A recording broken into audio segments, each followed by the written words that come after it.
Isang taon matapos ipatupad ang strict health at safety protocol sa Bulacan dahil sa banta ng COVID-19, muli na namang nagpatupad ng curfew, border quarantine checkpoints at liquor ban sa buong lalawigan. Ito'y sa bisa ng Executive Order No. 8 Series of 2021 na epektibo simula ika-17 ng Marso hanggang ika-17 ng Abril.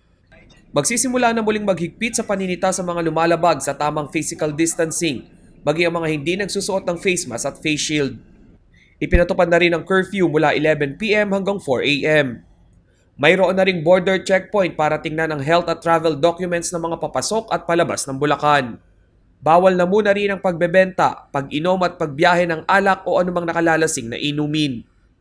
Ang mga nasabing health at safety guidelines ay bahagi ng COVID-19 surge control ng Provincial IATF.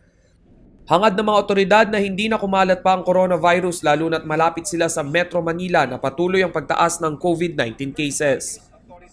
Magpapatuloy din po ang ating selective lockdown sa mga pook o sitio na magtatalang ng mataas na kaso ng COVID.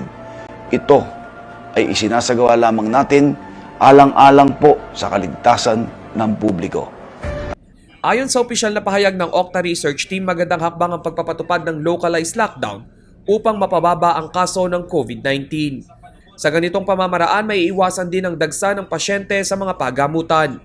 Samantala, sa kanyang official Facebook page, inanunsyo ni San Ildefonso, Bulacan Mayor Carla Galvestan na nagpositibo siya sa COVID-19. Nagsagawa na rin ng contact tracing at sumailalim sa RT-PCR test ang mga close contact ng alkalde.